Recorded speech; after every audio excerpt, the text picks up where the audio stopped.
இன்று நாங்கள் நிகழ்நிலை பாதுகாப்பு சட்டம் குறித்தான ஒரு கலந்துரையாடலில் இணைந்திருக்கிறோம். இன்றைய கலந்துரையாடலில் எங்களோடு இணைந்திருக்கிறார் சட்டத்தரணி அசாட் முஸ்தபா அவர்களை நாங்கள் நிகழ்ச்சிக்கு அன்போடு வரவேற்றுக் கொள்கின்றோம்.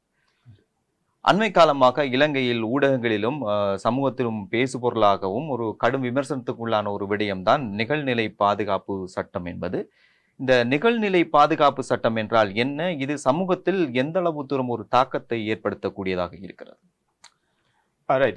நிகழ்நிலை பாதுகாப்பு சட்டம் பல்வேறு தரப்பினாலும் கேள்விக்கு உட்படுத்தப்பட்டதுக்கான பிரதான காரணம் அந்த சட்டத்தில் உள்ளடக்கப்பட்ட சில சரத்துகள் எங்களுடைய அடிப்படை உரிமைகளை மீறக்கூடிய வகையில் இருப்பதாகத்தான் நாங்கள் அநேகமான அவர்கள் அது விமர்சனம் செய்கிறார்கள். அதுதான் உண்மையும் தான். ஸோ அந்த வகையில் தான் நிகழ்நிலை பாதுகாப்பு சட்டம் அநேகர் மத்தியில் கேள்விக்குட்படுத்தப்பட்டிருக்கின்றது. அதே மாதிரி விமர்சனத்துக்குள்ளாகி கொண்டிருக்கின்றது. சர்வதேச மட்டத்திலும் கூட அது விமர்சனத்துக்குள்ளாகிருக்கின்றது. அதற்கு பிரதான காரணமாக இருப்பது எங்களுடைய வெளிப்படை சுதந்திரம் அல்லது கருத்து வெளிப்பாட்டு சுதந்திரம். இந்த ரெண்டுக்கும் இந்த சட்டத்தின் மூலமாக சில மட்டுப்பாடுகள் போடப்பட்டிருக்கின்றது. அந்த மட்டுப்பாடுகள் எவ்வளவு தூரம் எங்கள் ஜனநாயக உரிமைகளை நிலைநிறுத்த வைக்க முடியுமாக இருக்குதோ அல்லது எவ்வளவு தூரம் எங்களுடைய ஜனநாயக உரிமைகளை நாங்கள் சரியான முறையில் செயல்படுத்துவதற்கு உதவி செய்யும் வகையில் இந்த சட்டம் மூலம் இருக்கின்றதா அல்லது தடையாக இருக்கின்றதா என்பதுதான் வினாவா இருக்கின்றது. ஆகவே நிகழ்நிலை பாதுகாப்பு சட்டம் என்பது ஒருவர் அல்லது ஒரு நிறுவனம் அல்லது அரசு ஆன்லைன் அல்லது நிகழ்நிலையில் தங்களை பாதுகாத்து கொள்வதற்காக உருவாக்கப்பட்ட ஒரு சட்டம் மூலம் தான் இந்த நிகழ்நிலை பாதுகாப்பு சட்டம். எங்களுடைய நடைமுறைகளை நாங்கள் எடுத்து பார்க்கும்போது எங்களுக்கு நடந்து கொண்டிருக்கின்ற சம்பவங்களை எடுத்து பார்க்கும்போது இப்படியான ஒரு சட்டம் எங்களுக்கு தேவைதானா என்று நாங்கள் ஒரு வினாவை எழுப்பினால் நிச்சயமாக தேவைதான். எங்கள் நாட்டில் மட்டுமல்ல, ஐக்கிய ராச்சியம், அது போன்று சிங்கப்பூர், அது போன்று பல்வேறு நாடுகளில் இவ்வாறான சட்ட மூலங்கள் காணப்படுகின்றன. அதுக்கு பிரதான காரணமாக இருக்கிறது நிகழ்நிலையை மட்டுப்படுத்தக்கூடிய அல்லது நிகழ்நிலையில் நடக்கின்ற சம்பவங்களை தண்டனைக்குட்படுத்தக்கூடிய சட்ட மூலங்கள் இலங்கையில் இல்லை. அதனை தடுக்கக்கூடிய வகையில் தான் இந்த நிகழ்நிலை பாதுகாப்பு சட்டம் உருவாக்கப்பட்டது. ஆகவே அதோட நோக்கம் நல்லதொரு நோக்கமாக இருந்தாலும் அதில் இருக்கிற சரத்துகள் எங்களுடைய உரிமைகளை பாதுகாக்க அல்லது உரிமைகளை பாதிக்கக்கூடிய வகையில் இருக்கின்றபடினால்தான் அது விமர்சனத்துக்கு உள்ளாகின்றது. உதாரணமாக உங்களுக்கு தெரியும், எங்களுடைய தகவல்களை பெறுகின்ற நிலைமை மாறிக்கொண்டு வருகின்றது. முதல் பேப்பர், டிவி, ரேடியோ இப்படியான இதில் இருந்தாங்க தகவலை பெற்றாங்க. இப்போ கூடுதலாக ஆன்லைன் மூலமாக, சோஷியல் மூலியமாக அல்லது சமூக ஊடகங்களுக்கு கூட தான் தகவலை பெற்றுக்கொண்டிருக்கின்றோம். அவ்வாறு பெறப்படுகின்ற தகவல்கள் அல்லது தரவுகள் எவ்வளவு தூரம் உண்மைத்தன்மையானவை, எவ்வளவு தூரம் ஆதாரத்தோடு பகிரப்படுகின்ற தகவல்களாக இருக்கின்றது என்பது கேள்விக்குரிய விடயமாக இருக்கின்றது. அண்மை காலங்களில் எங்களுக்கு தெரியும், திகன, அழுத்கம இது போன்ற சம்பவங்களில் இந்த சமூக ஊடகங்களின் ஊடாக பரப்பப்பட்ட பொய்யான போலி செய்திகளினூடாக பல்வேறு வன்முறைகள் உருவாக்கப்பட்டிருக்கின்றது. இப்படியான ஒரு பின்னணியில் தான் இந்த சட்டம் மூலமானது இலங்கையில் முன்வைக்கப்பட்டிருக்கின்றது. அது மாத்திரமன்றி எங்கள் அனைவருக்கும் தெரிந்த ஒரு விடயம் தான் மக்கள் எழுச்சி, அறகலைய என்று சொல்லப்படுகின்ற மக்கள் எழுச்சி கூட இந்த ஆன்லைன் அல்லது நிகழ்நிலை ஊடகங்களை பயன்படுத்தித்தான் அவர்களை ஒருங்கிணைத்து ஒரு சக்தியாக மாற்றி அரசாங்கத்துக்கு எதிரான ஒரு குரலாக கொண்டு வந்தது. ஸோ அப்படியான சம்பவங்கள் இடம்பெறக்கூடாது என்ற ஒரு அடிப்படையிலும் இந்த சட்டம் மூலம் கொண்டு வரப்பட்டிருக்கின்றதா என்ற ஒரு வினாவும் இருக்கின்றது. ஆகவே பொதுவாக இந்த நிகழ்நிலை பாதுகாப்பு சட்டத்தை நாங்கள் எடுத்துக்கொண்டமாக இருந்தால் அதனுடைய பிரதான நோக்கமாக இருக்கின்றது நிகழ்நிலையில் அந்தந்த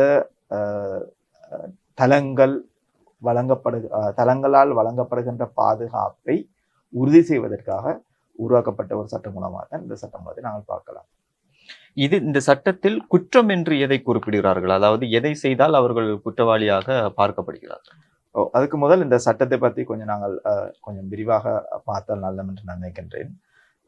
இந்த சட்டத்தை பொறுத்தவரையில் ஏன் இந்த சட்டம் மூலம் உருவாக்கப்பட்டது, அதுக்கு பிரதான 5 காரணங்களை அரசாங்கம் முன்வைத்திருக்கின்றது. முதலாவது நிகழ்நிலை பாதுகாப்பு ஆணைக்குழுவை உருவாக்குவது. அது இந்த சட்டத்தின் முதலாவது நோக்கமாக இருக்கின்றது. இரண்டாவது நோக்கமாக தவிர்க்கப்பட்ட கூற்றுக்கள் அல்லது தடை செய்யப்பட்ட கூற்றுக்களை தவிர்ப்பதற்கான தளத்தை உருவாக்குவது தான் இந்த சட்டத்தின் 2வது நோக்கமாக இருக்கின்றது. 3வது நோக்கம் வந்து எங்களுடைய ஃபேக் அக்கௌண்ட் நாங்கள் சொல்லுவோம், போலி போலி முகவரியை வைத்துக்கொண்டு பல்வேறு செய்திகளை பரப்புவர்களை தடுப்பதற்கான ஒரு சட்டம் மூலமாக அதனால தடுப்பதற்கு தேவையான சட்ட வரையறைகளை உருவாக்குவதற்கான ஒரு நோக்கமாக கொண்டுதான் இந்த சட்டம் மூலம் வந்து உருவாக்கப்பட்டிருக்கின்றது.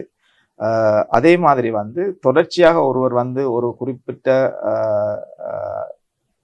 எங்களுடைய இன்டர்நெட் அல்லது இணையதள பாவனையாளர்களை பயன்படுத்தி தொடர்ச்சியாக போலி செய்திகளை, தொடர்ச்சியாக வந்து அரசாங்கத்துக்கு எதிரான கருத்துக்களை, தொடர்ச்சியாக வந்து சமயங்களுக்கு இடையிலான முரண்பாடுகளை ஏற்படுத்தக்கூடிய கருத்துக்களை வெளியிடுவார்களால் தான் அப்படியான இடங்களை தடை செய்வதற்காக இந்த சட்டம் மூலம் வந்து உருவாக்கப்பட்டிருக்கின்றது.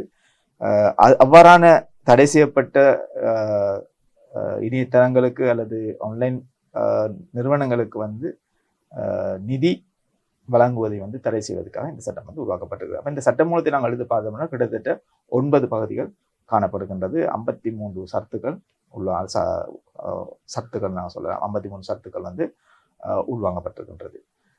இந்த பகுதிகளை வந்து எவ்வாறு என்று பார்க்கும்போது, முதலாவது பகுதி வந்து இந்த சட்டத்தின் வந்து முதலாவது பகுதி வந்து ஆன்லைன் ஆணைக்குழுவை எப்படி நாங்கள் உருவாக்குவது, அவர்களை எப்படி நியமிப்பது, அவர்களை எப்படி அந்த பதவியிலிருந்து நீக்குவது, இது போன்ற விடயங்களை உள்ளடக்கியதாக வந்து பகுதி 1 காணப்படுகின்றது. எங்களுக்கு இருந்த பாரிய பிரச்சனை வந்து இந்த ஆணைக்குழு வந்து சுதந்திரமானதா சுயாதீனமானதா என்பது ஒரு கேள்விக்குறியாக இருக்கின்றது. ஸோ அந்த வகையில் தான் நீதிமன்றத்தில் வந்து உயர் நீதிமன்றத்தில் அது வந்து கேள்விக்குட்படுத்தப்பட்டது. இங்கு ஜனாதிபதிக்கு வந்து மிக அதிகமான அதிகாரங்கள் கொடுக்கப்பட்டிருக்கின்றது வந்து சுயாதீன ஆணைக்குழுக்கு தேவையான அங்கத்தவர்களை வந்து தெரிவு செய்வதற்காக. அதைத்தான் நாங்கள் எங்களுடைய உயர் நீதிமன்றத்தில் கேள்விக்குட்படுத்தினோம். அந்த கேள்விக்குட்படுத்தப்பட்ட பிறகு அதில் மாற்றங்கள் கொண்டு வரப்பட்டிருக்கின்றது. சில மாற்றங்கள் செய்திருக்கிறார்கள். இது வந்து முதலாவது பகுதியாக இருக்கின்றது. 2வது பகுதி வந்து இந்த ஆணைக்குழுன்ற பவர், அவங்களுக்கான அதிகாரங்கள் என்ன, அவங்க என்னென்ன செய்ய வேணும், அங்க இருக்கிற சேர்மனுக்கு தவிசாளருக்கு என்னென்ன பவர் இருக்குது, அவர் என்னென்ன செய்யலாம், இது போன்ற விடயங்களை வந்து 2வது பகுதி வந்து கலந்துரையாடிக்கொண்டிருக்கின்றது. 3வது பகுதி தான் நீங்க கேட்ட குற்றங்கள். இந்த சட்டத்தில் வந்து என்னென்ன விஷயங்கள் வந்து குற்றங்களாக வரையறுக்கப்பட்டிருக்கின்றது, அதுக்கான தண்டனைகள் என்பதை பற்றி 3வது பகுதியில் தான் சொல்லப்பட்டிருக்கிறது. அந்த 3வது பகுதியை நாங்கள் எடுத்து பார்த்தோம்னு சொன்னால் அதில் வந்து 12வது பிரிவில் இருந்து கிட்டத்தட்ட 22வது பிரிவு வரைக்கும் குற்றங்கள் வந்து வரையறுக்கப்பட்டிருக்கின்றது. அதை நாங்கள் ஒவ்வொன்றாக நாங்கள் பார்ப்போம்னு சொன்னால், முதலாவது வந்து எங்களுடைய தேசிய பாதுகாப்புக்கு, இன நல்லிணக்கத்துக்கு, பப்ளிக் ஹெல்த் பொது சுகாதாரத்துக்கு அச்சுறுத்தலாக ஆன்லைனை பாவிச்சு யாராவது வந்து கருத்துக்களை வெளியிட்டாங்கன்னு சொன்னால் அது வந்து ஒரு குற்றமாக சொல்லப்பட்டிருக்காங்க. கருத்துக்கள்னு சொல்றது பொய்யான கருத்துக்கள் வெளியிட்டாங்க. அவங்க சொல்றாங்க வந்து ஃபோல்ஸ் ஸ்டேட்மெண்ட், பிழையான கூற்றுக்கள், பிரச்சாரம், பிழையான கூற்றுகள்னு சொல்லியிருக்காங்க. அந்த பிழையான கூற்றுகள் என்பது வந்து ஒரு வரையறுக்கப்படாத ஒரு விடயமா இருக்கிறபடினால வந்து அது எங்களுடைய உரிமைகளை பாதுகாக்கக்கூடிய அச்சுறுத்தல் அங்கே இருக்கு. வரையறை சொல்லப்படவில்லை. போலியான அல்லது பொய்யான கூற்றுக்கள் என்றால் என்ன என்றது டெஃபினிஷன், அதாவது எங்களுடைய இன்டர்பிரிட்டேஷன்ல சொல்லப்பட்டிருந்தாலும் அதற்கான வரையறை வந்து சொல்லப்படவில்லை. ஆகவே இங்க வந்து எங்களுக்கு ஒரு பாரிய பிரச்சனை இருக்கின்றது. இந்த பொய்யான கூற்றுகள் என்றால் என்ன, அதை யாரு தீர்மானிப்பது அந்த ஒரு விடயம் வந்து இருக்கிறபடியா அது எங்களுடைய உரிமைகளை. இந்த ஆணைக்குழுவை யார் நியமிக்கிறார்கள்? இந்த ஆணைக்குழு வந்து எங்களோட சட்டத்தின்படி வந்து ஜனாதிபதி வந்து ஆணைக்குழுக்கான அங்கத்தவர்களை நியமிப்பதாகத்தான் சொல்லப்பட்டிருக்கின்றது. ஆரம்பத்தில் இருந்தது வந்து ஜனாதிபதி தனக்கு விரும்பினாக்களை போடலாம்னு சொல்லி நாங்கள் இதை உயர் நீதிமன்றத்தில் கேள்விக்கு உட்படுத்தின பிறகு ஜனாதிபதி பரிந்துரை செய்வார், கான்ஸ்டிடியூஷனல் கவுன்சில் வந்து அவங்களை அனுமதி செய்வாங்க. அந்த வகையில இப்ப மாற்றம் கொண்டு வந்திருக்கிறாங்க. ஆகவே ஜனாதிபதி வந்து பரிந்துரை செய்வார், கான்ஸ்டிடியூஷனல் கவுன்சில் நாங்கள் அவங்களை அப்ரூவ் பண்ணுவாங்க. எத்தனை பேர் இந்த ஆணைக்குழு? ஆணைக்குழுல வந்து எங்களோட சட்டத்தின்படி வந்து கிட்டத்தட்ட 5 பேர் வந்து சொல்லப்பட்டிருக்கு. 5 வகையான ஆட்கள் சொல்லப்பட்டிருக்கிறாங்க. ஒவ்வொரு எக்ஸ்பர்டீஸ் உள்ளாக்களை வந்து இந்த ஆணைக்குழுவில் கொண்டு வர வேணும்னு சொல்லி சொல்லப்பட்டிருக்கின்றது. ஸோ இது வந்து இந்த ஆணைக்குழுவை பற்றி நான் சொல்லுகின்ற விடயம். அப்போ குற்றத்தை பற்றி நாங்கள் திருப்பி பார்க்கும்போது செக்ஷன் 12, அதாவது 12வது பிரிவு வந்து பொய்யான பிரச்சாரங்களை தேசிய அச்சுறுத்தல், அதாவது தேசிய பாதுகாப்புக்கு அச்சுறுத்தல், பொது சுகாதாரத்துக்கு, அதே மாதிரி நல்லிணக்கத்துக்கு தீங்கு விளைவிக்கக்கூடிய வகையில் யாராவது ஆன்லைனை பாவிச்சு அப்படியான செஞ்சாங்க. அவங்களுக்கு கிட்டத்தட்ட 5 வருஷம் சிறை தண்டனை அல்லது 5 லட்சம் ரூபா ஃபைன் அல்லது இது ரெண்டும் சேர்ந்து கொடுக்கக்கூடிய வகையில் இருக்கின்றது. 13வது பிரிவு சொல்லு வந்து நீதிமன்றத்தை அவமதிக்கக்கூடிய வகையில் வந்து நீதிமன்ற தீர்ப்புகளை விமர்சிக்கக்கூடிய வகையில் வந்து யாராவது கருத்துக்களை வெளியிடுவாங்களா இருந்தால் அதுவும் வந்து ஆன்லைனை பாவிச்சு அதுவும் வந்து ஒரு குற்றமாக சொல்லப்படுகிறது. இப்போ அதுக்கும் வந்து நீதிமன்றத்தை அவமதிப்பு தொடர்பான வேறு ஒரு ஏற்பாடுகள் இருக்கிறது. அந்த ஏற்பாடுகள் அடிப்படையில் வந்து அவங்களுக்கு அந்த தண்டனைகள் வழங்கப்படும். 14வது பிரிவு வந்து சொல்லப்படுது வந்து ஒரு இனங்களுக்கு இடையில வந்து வன்முறையை தூண்டக்கூடிய வகையில பொய் பிரச்சாரங்களை ஆன்லைன் பாவிச்சு பொய் பிரச்சாரங்களை செஞ்சு அந்த பொய் பிரச்சாரங்கள் வந்து வன்முறையை ஏற்படுத்தினா 5 வருஷ சிறை தண்டனை 5 லட்சம் ஃபைன். வன்முறை ஏற்படுத்த இல்லாட்டி 3 வருஷ சிறை தண்டனை 3 லட்சம் ரூபாய் ஃபைன். அப்ப எப்படி பார்த்தாலும் உங்களுக்குரிய தண்டனை அதில் வழங்கப்பட்டிருக்கின்றது. அதே மாதிரி செக்ஷன் 15வது பிரிவை நாங்கள் பார்த்தோம்னு சொன்னால் தீங்கு விளைவிக்கக்கூடிய வகையில் வேண்டுமென்றே வந்து பிழையான பிரச்சாரங்களை பிழையான விடயங்களை வந்து நாங்கள் ஆன்லைனில் நாங்கள் பரப்புவோமாக இருந்தால் உங்களுக்கு வந்து 3 வருஷம் சிறை தண்டனை 3 லட்சம் ரூபா ஃபைன் அல்லது ரெண்டும் சேர்ந்து. 17வது பிரிவு வந்து சொல்றது வந்து நீங்கள் சீட் பண்ணீங்கன்னு சொன்னால் ஆன்லைனை பாவச்சு வந்து ஒரு ஆளை வந்து ஏமாத்தினீங்கன்னு சொன்னால் சீட் பண்ணீங்கன்னு சொன்னால் அதுவும் வந்து ஒரு குற்றம். அதுக்கு வந்து கொஞ்சம் கூடுதலாக வச்சுருக்காங்க. 7 வருஷம் சிறை தண்டனை 7 லட்சம் ரூபா ஃபைன் வச்சுருக்குறாங்க.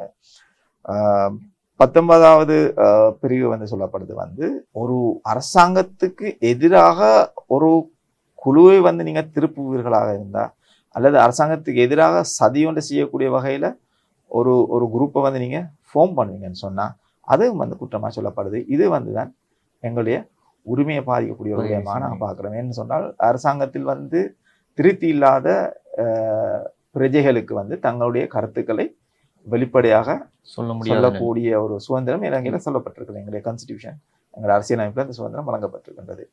ஆகவே இங்கே வந்து அது ஒரு குற்றமாக சொல்லப்பட்டிருக்கு. அரசாங்கத்துக்கு எதிராக யாரையாவது திருப்பினாங்க அல்ல அரசாங்கத்துக்கு எதிராக யாராவது சதி செய்வாங்களாக இருந்தால் அதுவும் வந்து குற்றமாக சொல்லப்பட்டிருக்கின்றது. இப்போ அதுக்கு வந்து கிட்டத்தட்ட 7 வருட சிறை தண்டனையும் 7 லட்சம் ரூபா வரை அவங்களுக்கு தண்டப்பணம் விதியக்கூடிய அல்ல ரெண்டும் சேர்த்து விதியக்கூடிய வகையில் வந்து காணப்பட்டிருக்கின்றது. அப்போ இது வந்து நாங்கள் ஒரு கவனிக்க வேண்டிய ஒரு பிரச்சனைக்குரிய ஏரியாவாக இருக்கின்றது. அதே மாதிரி வந்து ஒரு ஆளை வந்து ஹரஸ் பண்ணுற மாதிரி அவங்களுக்கு இடைஞ்சல் ஏற்படுத்துகிற மாதிரி நாங்கள் ஆன்லைன் அப்பா வச்சு கம்யூனிகேட் பண்ணுவோமா இருந்தால் அதுவும் ஒரு குற்றமாக சொல்லப்பட்டிருக்கின்றது. 5 லட்சம் ரூபா 5 வருஷ சிறை தண்டனை. சிறுவர் துஷ்பிரயோகம் சம்பந்தமாக ஏதாவது கருத்துக்கள் அல்லது அதை ஊக்குவிக்கக்கூடிய வகையில் வந்து சொல்லப்பட்டிருந்தால் அது பீனல் கோர்ட்டில் என்ன சொல்லப்பட்டிருக்கோ அந்த தண்டனை வந்து அவங்களுக்கு வழங்கப்பட்டிருக்கின்றது. முக்கியமாக வந்து பொட்ஸை வச்சு கொண்டு அதை வச்சு ஏதாவது சேவை அல்லது அதை வச்சு கொண்டு நாங்கள் ஏதாவது கண்டினியூஸாக வந்து ஒரு ரிசர்ச் அல்லது அப்படியான வேலைகளை செய்வோமாக இருந்தால் அதுக்கும் வந்து ஒரு தண்டனை வழங்கப்பட்டிருக்கு. 5 வருஷம் 5 லட்சம் ரூபா வகையில் வந்து தண்டனை வழங்கப்பட்டிருக்கின்றது. ஸோ இதுகள் தான் வந்து குற்றமாக வந்து இந்த சட்டத்தில் வந்து சொல்லப்பட்ட விடயங்களும் அதுக்கான தண்டனைகளும் வந்து பிரிவு 3க்குள்ள வந்து வலாவரியாக டீட்டெயிலாக வந்து சொல்லியிருக்கிறாங்க. இந்த சட்டத்தினால் சமூக ஊடகங்களுக்கு என்ன வகையான பாதிப்புகள் ஏற்பட போகிறது? இந்த சட்டத்தில் வந்து சமூக ஊடகங்களை பாவிக்கிற ஆட்களுக்கு வந்து நிறைய விதமான பாதிப்புகள் இருக்கு. சமூக ஊடகங்களுக்கும் பாதிப்பு இருக்கின்றது. நாங்கள் அது சம்மந்தமாக இன்னைக்கு வருவோம். ஒருவர் வந்து ஒரு ஃபோல் ஸ்டேட்மெண்ட் ஒன்று சொல்லப்பட்டிருந்தால் என்ன வகையான ஆக்ஷன்ஸ் எடுக்கலாம் அந்த வகையில் நாங்கள் பார்த்தோம்னு சொன்னால் நிறைய விஷயங்கள் அதில் சொல்லப்பட்டிருக்கின்றது. உதாரணமாக நாங்கள் சொல்லுவோம், இப்போ என்னை பற்றி ஒரு ஆள் வந்து அவதூறு செஞ்சிருக்கிறார் அல்லது அவதூறான கருத்தை வந்து வெளியிட்டிருக்கிறார் அப்படின்னு சொன்னால் நான் என்ன செய்யலாம்? 2 பக்கம் இருக்குது. நாங்கள் 2 பக்கத்தையும் போயிருக்கோம். ஸோ என்னை பற்றி ஒரு பிள்ளையான கருத்தை வந்து சோஷியல் மீடியாவில் வந்து ஒரு ஆள் ஒரு பொய்யான தகவலை வந்து இருக்கேன். அது வந்து என்னுடைய கௌரவத்துக்கு பாதிப்பு ஏற்படுத்துது, என்னுடைய டிக்னிட்டிக்கு வந்து பாதிப்பு ஏற்படுத்துது. அது பொய்யான தகவல் டிஃபமேஷன் சொல்கிறாங்க. அதுக்கு சிவில் ஆக்ஷன் இருக்குது. பட் எங்களோட ஆன்லைனை வச்சு அது செய்கின்றபடினால வந்து ஆன்லைன் சேஃப்டி ஆக்டிலையும் வந்து அது ஒரு பிள்ளையான அதாவது ஒரு தண்டனைக்குரிய குற்றமாக தான் இந்த ஃபோல் ஸ்டேட்மெண்ட் படினால வந்து அவருக்கு தண்டனை வழங்கக்கூடிய ஒரு குற்றமாக காணப்படுது. அப்போ நான் என்ன செய்யலாம் அப்படின்னு சொன்னால் முதலாக நான் என்ன செய்யலாம், அது சம்மந்தமாக வந்து கமிஷனுக்கு வந்து கம்ப்ளைண்ட் ஒன்றை கொடுக்குற மாதிரி தான் அந்த கமிஷன் வந்து உருவாக்கி வச்சிருக்கிறாங்க. அந்த கம்ப்ளைண்ட் வந்து நாங்கள் எழுத்து மூலமாகவோ இல்லை எலக்ட்ரானிக் மூலமாக வந்து எங்களுடைய கம்ப்ளைண்ட்டை வந்து நான் கமிஷனுக்கு கொடுக்கலாம். 3 மொழிகள்லையும் கொடுக்க முடியும். 3 மொழிகள்லையும் கொடுக்கலாம். ஸோ கமிஷனுக்கு அந்த கம்ப்ளைண்ட்டை வந்து நாங்கள் முறைப்பாட்டை கொடுத்த பிறகு கமிஷன் என்ன செய்யணும்னு சொன்னால் எங்கள்கிட்ட கேட்கும் எங்களை பிழையாக அல்லது அவதூறாக வெளியிட்ட நபருன்ற தரவுகள் அல்லது அது சம்மந்தமாக ஏதாவது ஆதாரங்கள் இருந்தால் அந்த ஆதாரங்களை தர சொல்லி கேட்பாங்க. ஆகவே கம்ப்ளைண்ட் கொடுக்கும்போது அந்த யூஆர்எல் எந்த இடத்துலேருந்து வந்திருக்குது, எந்த சோஷியல் மீடியா பாவிச்சிருக்கிறாங்க, அவர் பேர் இந்த பேர் அப்படியான விஷயங்களை வந்து கொடுக்குறாங்க. ஸோ அப்படியான விஷயங்களை கொடுக்கும்போது கமிஷன் என்ன செய்யும், ஒரு இன்வெஸ்டிகேஷன் செய்யும்.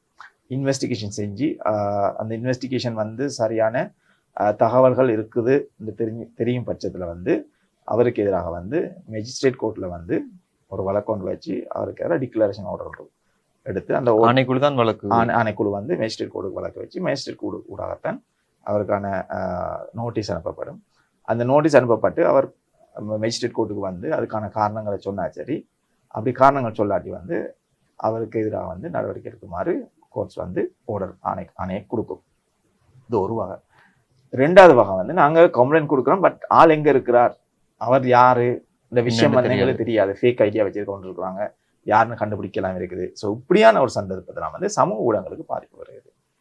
அந்த நேரத்தில் கமிஷன் என்ன செய்யும் சொன்னால் இன்வெஸ்டிகேஷன் செஞ்சு அந்த சமூக ஊடகத்தை சொல்லும் வந்து உங்களோட சமூக ஊடகத்தை பாவிச்சு தான் இவர் வந்து இதை செஞ்சிருக்கிறார். ஆகவே நீங்கள் என்ன செய்யுங்க, இமீடியட்டாக 24 மணி நேரத்துக்குள்ள வந்து இவரை இந்த கண்டென்ட்டை வந்து நீங்கள் எடுக்கணும். அப்படி எடுக்கலைன்னு சொன்னால் உங்களுக்கு எதிராக நாங்கள் வழக்கு வைப்போம். சரிதானே?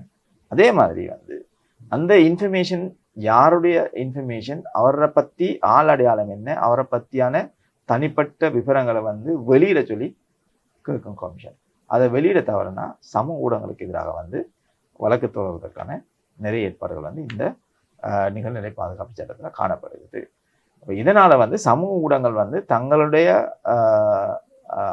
கிளைண்ட்ஸ் அல்லது கஸ்டமர்ஸின் தனிப்பட்ட தகவல்களை வந்து வெளிப்படுத்த வேண்டிய ஒரு தேவைக்கு வரும்போது அவர்களுக்கு வந்து அது பாதிப்பாக இருக்கும். அவர்கள் எப்படியும் வெளியிட மாட்டார்கள். அவர்களுடைய கொள்கைகள் அவர்களுடைய வெளியிடாட்டி இந்த சட்டத்தின் மூலமா அவர்கள் தண்டனை வாங்கக்கூடிய ஒரு குற்றமாக கருதப்பட்டு அவங்களுக்கு எதிராக மேஜிஸ்ட்ரேட் கோர்ட்ல வந்து வழக்கு செய்யப்பட்டு மேஜிஸ்ட்ரேட் கோர்ட் மூலமாக வந்து அவங்களுக்கு நோட்டீஸ் கொடுப்பாங்க. வந்து நீ இமீடியட்டா வந்து நீங்க அந்த கான்டென்ட்டை எடுக்கணும், இமீடியட்டா வந்து அவர் யாருன்னு சொல்லி நீங்க சொல்லணும்னு சொல்லி நோட்டீஸ் கொடுப்பாங்க. அந்த நோட்டீஸை வந்து இவங்க கணக்கெடுக்காவிட்டா அடுத்த ஸ்டெப்பு போவாங்க. வந்து அந்த சோஷியல் மீடியா வந்து ப்ரோஹிபிட்டட் லொகேஷன், தடை செய்யப்பட்ட இடமாக கருதப்படும்.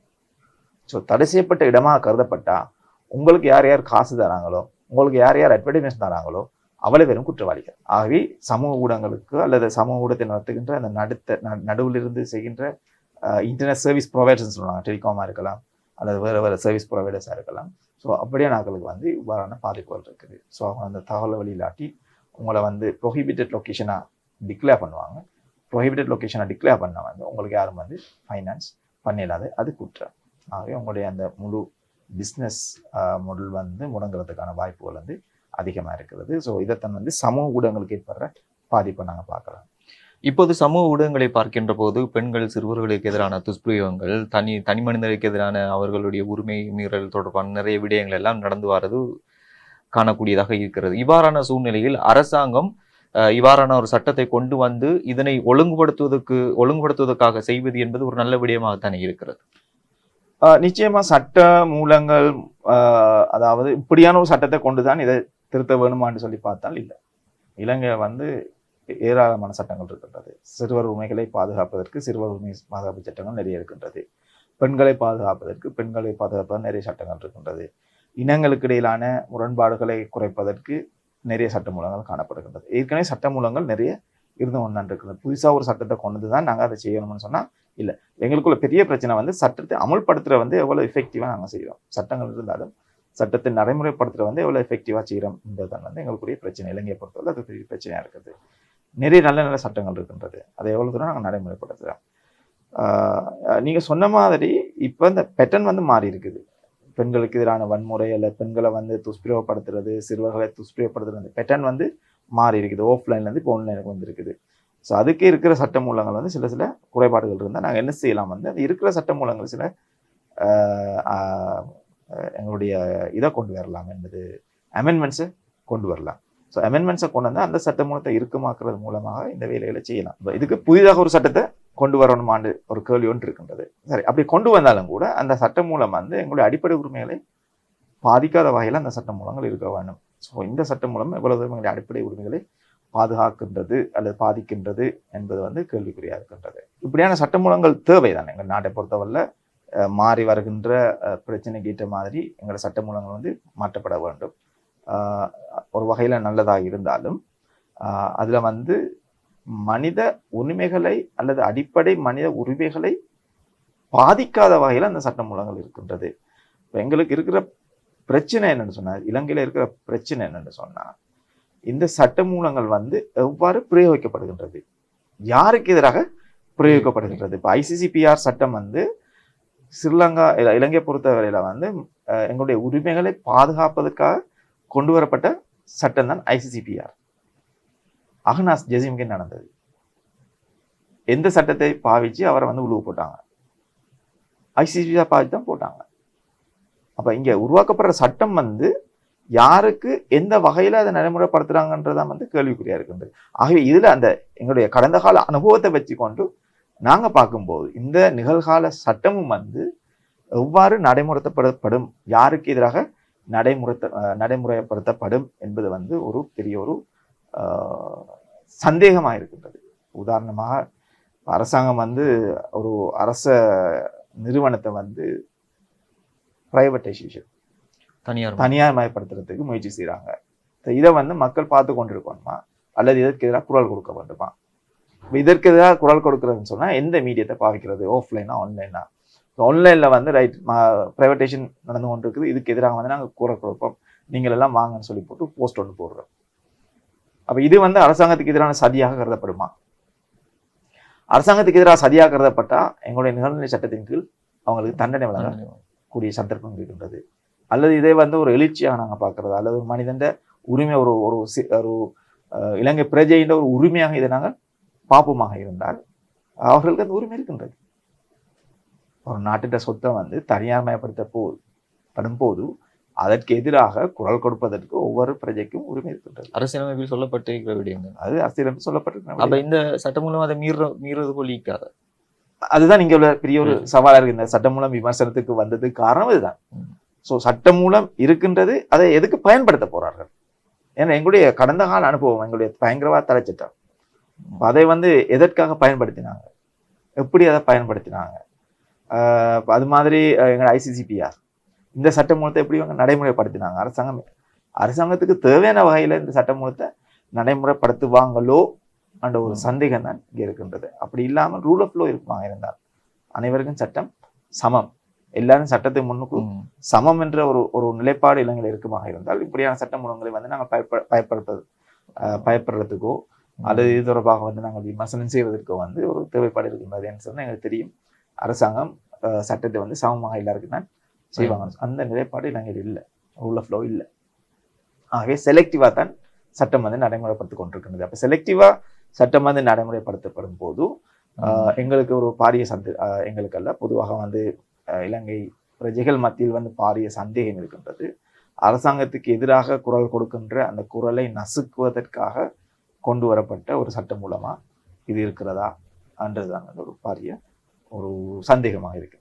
இந்த சட்டம் மூலம் தயாரிக்கப்பட்ட போது உச்சநீதிமன்றத்தில் இதனை சவாலுக்கு உட்படுத்தினார்கள். அதன்போது உச்சநீதிமன்றம் 31 திருத்தங்களோடு இது பெரும்பான்மையோடு நீங்கள் இதை அமல்படுத்துங்கள் என்று சொன்னது. ஆனால் அந்த 31 திருத்தங்கள் செய்யப்படாமல் பார்லிமன்றத்திலே இது அமுல்படுத்தப்பட்டது தனிப்பெரும்பான்மையுடன். இதை எப்படி நீங்கள் பார்க்கிறீர்கள்? நான் இலங்கை வரலாற்றில் முதலாக மிக அதிகமான மனு எங்களுடைய உயர் நீதிமன்றத்தில் தொடுக்கப்பட்ட வரலாறு என்றால் இந்த சட்டமூலத்துக்கு எதிராகத்தான். கிட்டத்தட்ட 44 மனுக்கள் இந்த சட்டமூலத்துக்கு எதிராக தொடுக்கப்பட்டது. அதில் நானும் ஒரு மனுதாரராகத்தான் இருந்தேன். நானும் ஒரு மனுவை சமர்ப்பித்தேன் உயர் நீதிமன்றத்தில். உயர் நீதிமன்றத்தில் வந்து நாங்கள் வேண்டிக் கொண்ட ஒரு விடயம் வந்து இந்த சட்டம் மூலம் வந்து எங்களுடைய அரசியல் அமைப்புக்கும் முரணாக இயற்றப்பட்ட ஒரு சட்டம். ஆகவே இதற்கு வந்து 3/2 பெரும்பான்மையோடு சர்வஜன வாக்குரிமை வாக்கெடுப்பினூடாக இந்த சட்டத்தை பாராளுமன்றத்தில் நிறைவேற்றப்பட வேண்டும் என்பதுதான் எங்களுடைய வாதமாக இருந்தது. இருந்தாலும் உயர் நீதிமன்றத்துக்கு இந்த சட்டம் மூலம் கொண்டு வரப்பட்டு எங்களுடைய மனுக்கள் வந்து முன்வைக்கப்பட்ட பிறகு சட்டமா அதிபர் திணைக்களத்தினால் வந்து நாங்கள் சொன்ன இந்த 31 திருத்தங்கள் வந்து நீதிமன்றத்துக்கு வாசிக்கப்பட்டு நீதிமன்றத்துக்கு சொன்னாங்க வந்து இந்த 31 திருத்தங்களும் வந்து எங்களுடைய கமிட்டி ஸ்டேஜ் பாராளுமன்றத்தின குழுநிலை விவாதத்தில் வந்து அது உள்வாங்கப்பட்டு தான் இந்த சட்டம் மூலம் கொண்டு வரப்படும் என்ற ஒரு உறுதிமொழி எங்களுடைய உயர் நீதிமன்றத்துக்கு வழங்கப்பட்ட பிறகு அநேகமான எங்களுடைய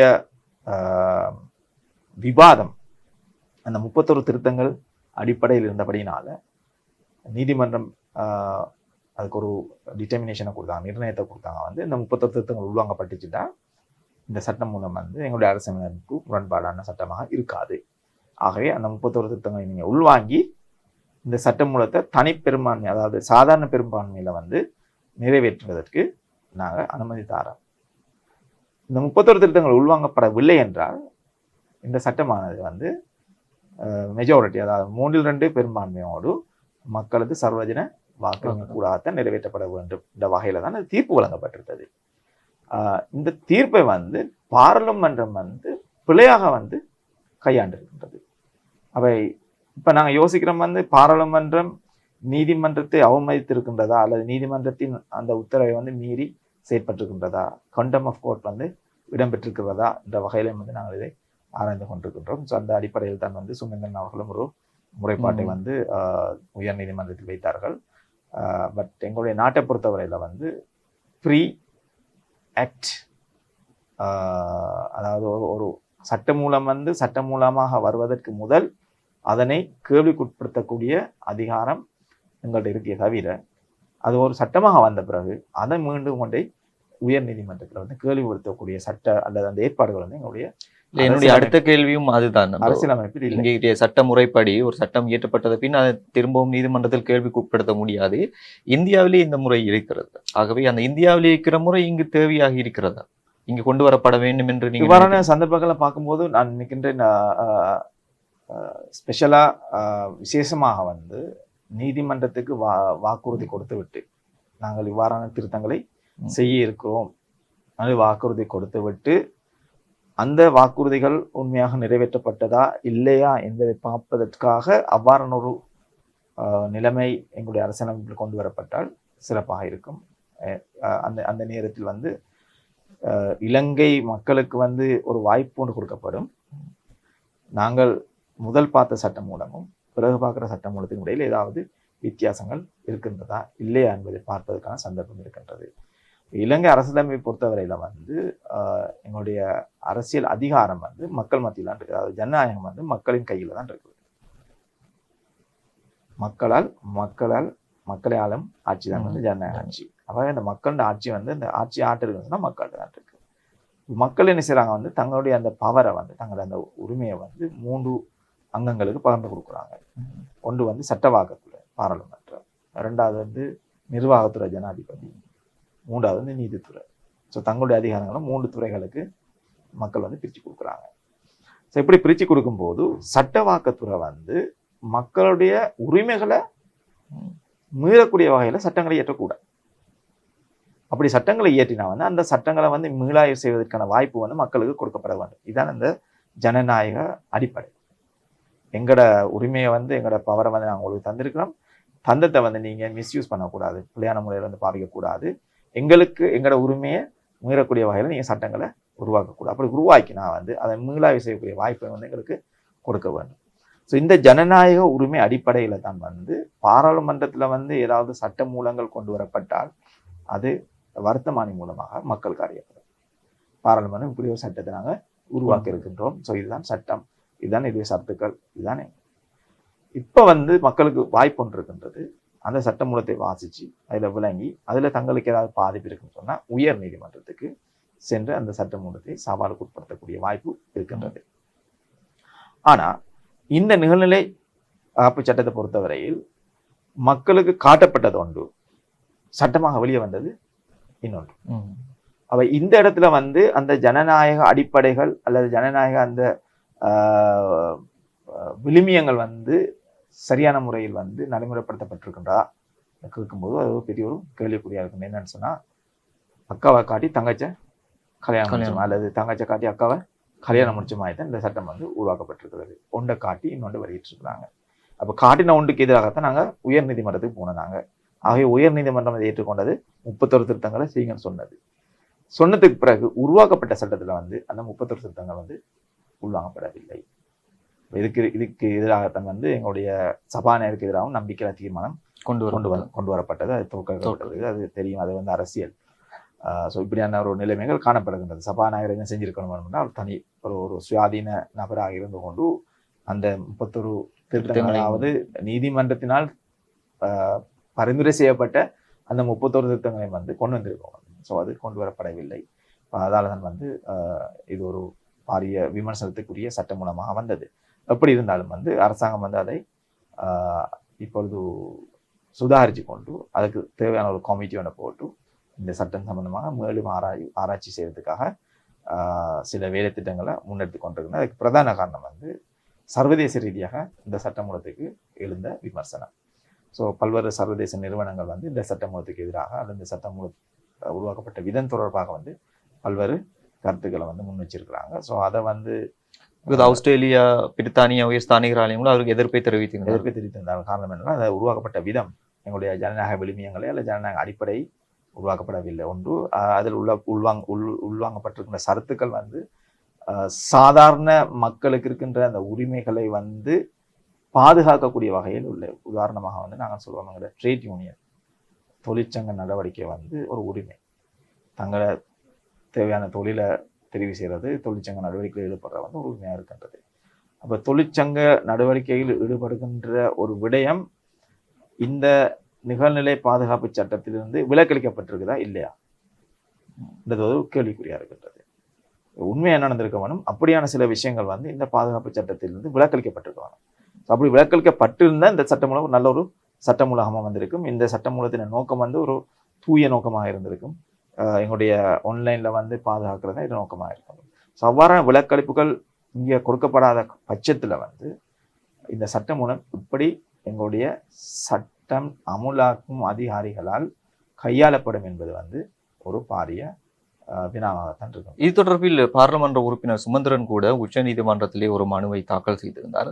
அரசாங்கத்தின் சார்பாக வைக்கப்பட்ட அந்த ஆட்சேபனை மனுவின் காரணமாக அந்த மனு நிராகரிக்கப்பட்டிருந்தது.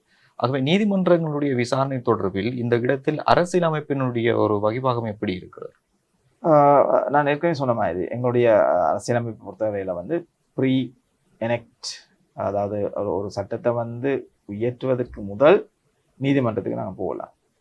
அது சட்டமாக வந்த பிறகு நீதிமன்றத்துக்கு அங்கே வச்ச முதலாவது ஆட்சேபனை அதான்.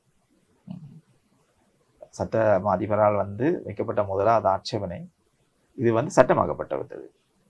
சட்டமாக்கப்பட்ட ஒரு விஷயத்தை வந்து எந்த ஒரு நீதிமன்றம் வந்து கேள்விக்குட்படக்கூடிய அந்த அதிகாரம் எங்களுடைய அரசியலமைப்பு இல்லை. ஸோ அப்படி இல்லாத ஒன்றை வந்து செய்யறதுக்கு நாங்கள் அனுமதி அளிக்க இயலாது. பார்த்தா உண்மைதான்.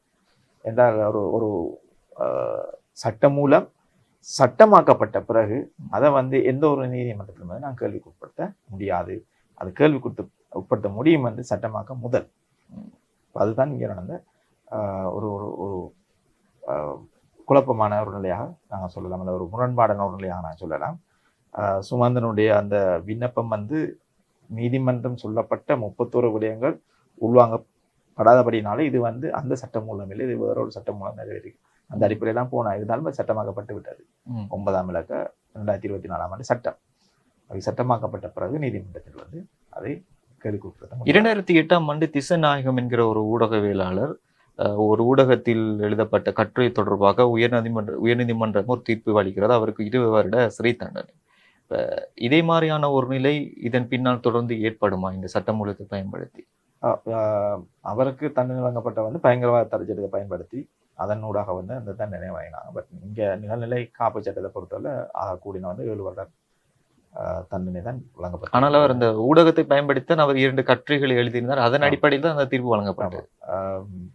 ஃப்ரீடம் ஆஃப் எக்ஸ்பிரஷன், அதே மாதிரி எங்களுடைய கருத்து சுதந்திரம், கருத்து வெளிப்பாட்டு சுதந்திரம் சம்பந்தமாக நிறைய வழக்குகள், நிறைய தீர்ப்புகள் வழங்கப்பட்டிருக்கின்றது. இங்க வந்து அந்த அந்த அச்சுறுத்தல் இருக்குது, இல்லாம இல்லை. அந்த அச்சுறுத்தல் நிச்சயமாக இருக்குது.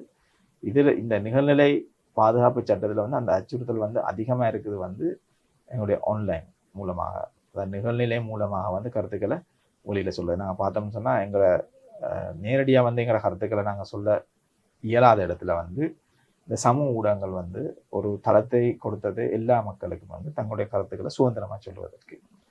நாங்கள் ஒரு ப்ரொட்டஸ்ட்டில் போயிட்டு எங்களோட எதிர்ப்பை காட்ட இல்லாட்டியும் நாங்கள் என்ன செய்வோம், ஃபேஸ்புக்கில் வந்து ஒரு காமெண்ட்ஸை சரி, ஒரு லைக்கை சரி, ஒரு ஒரு ஒரு ஷேரை சரி நாங்கள் செஞ்சு எங்களுடைய பங்களிப்பை நாங்கள் செய்யக்கூடிய வகையில் எங்களோட ஆத்ம திருப்தியை கொண்டு வரக்கூடிய வகையில் அந்த சந்தர்ப்பத்தை வழங்கியிருந்தது.